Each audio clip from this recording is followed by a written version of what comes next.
ফেনী শহরের শহীদ শহীদুল্লাহ রোডস্থ খন্দকার গলির ফুয়াদ বিলার তৃতীয় তলায় ব্যাংকার গিয়াসউদ্দিনের বাসায় এক দুর্ধর্ষ চুরি সংঘটিত হয়েছে।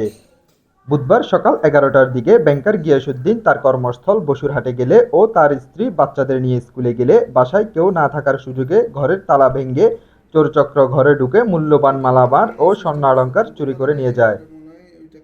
পুলিশ ও পারিবারিক সূত্রে জানা যায়, বসুরহাট এক্সিম ব্যাংকের ম্যানেজার অফিসে গেলে ও তার স্ত্রী বাচ্চাদের নিয়ে স্কুলে গেলে তাদের গতিবিধি লক্ষ্য করে বাসার তালা কবজি কেটে তালা ভেঙে ঘরে ঢুকে পড়ে। এই সময় দুর্বৃত্তরা আলমারি ভেঙে প্রায় 2 ভরি স্বর্ণালংকার, নগদ প্রায় 2.5 লাখ টাকা ও মূল্যবান মালামাল নিয়ে যায়। এ ব্যাপারে ফেনী মডেল থানাকে অবহিত করলে পুলিশ ঘটনাস্থল পরিদর্শন করে। আসলে আমি একজন ব্যাংকার, ব্যাংকে কাজ করি। ওই যে আজকে ব্যাংক হলিডে থাকলেও আমার ওই যে ব্যাংকে কিছু কাজ ছিল। তো আমি 9টা থেকে আসলে বাসায় ছিলাম না। আর আমার ওয়াইফ আমার বাচ্চাকে নিয়ে 9টা 20 থেকে বাসায় ছিল না, আমার বাচ্চার পরীক্ষা ছিল।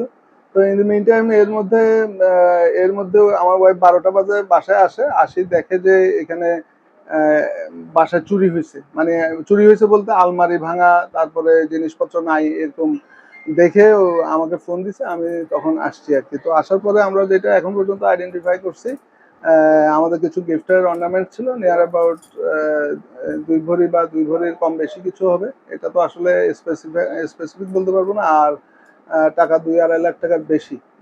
আমাদের টাকাগুলাও আসলে আমাদের ওই যে গিফটের টাকা, আমার বাচ্চার গিফটের টাকা ছিল, আর আমাদের কিছু 2 লাখ টাকার মতো ক্যাশ। আর বাকিগুলাও ক্যাশ। ওই যে আমি স্যালারির কিছু টাকা নিয়ে আসছিলাম গতকালকে বাসায়, ওই টাকাও ছিল। তো মূলত 2-2.5 লাখ টাকার মতো টাকা। আর এখন পর্যন্ত এটা এতটুকু ইয়া করতে পারছি আর কি, আইডেন্টিফাই করতে পারছি। মিসিং হয়েছে, আমরা চেক করতেছি। আমরা তো ভাড়া বাসায় থাকি, এখানে অনেক সময় নানান ধরনের ভাড়াটিয়ারা বাসা ভাড়ার নাম করে অনেকেই উঠে। এখন এদের মধ্যে আসলে চোর চক্র ও থাকা অস্বাভাবিক না, চোর চক্র এদের মধ্যে থাকা স্বাভাবিক। তো বাসা ভাড়ার নাম করেও আসতে পারে, এটা অনেকের হয়তো সন্দেহের বাইরে থাকে। সাম্প্রতিক চোরচক্র বাসা ভাড়া নেওয়ার নামে এসে আশেপাশে ঘোরাফেরা করতে থাকে। সময় সুযোগ বুঝে বাসাবাড়িতে চুরি ও ডাকাতি করে।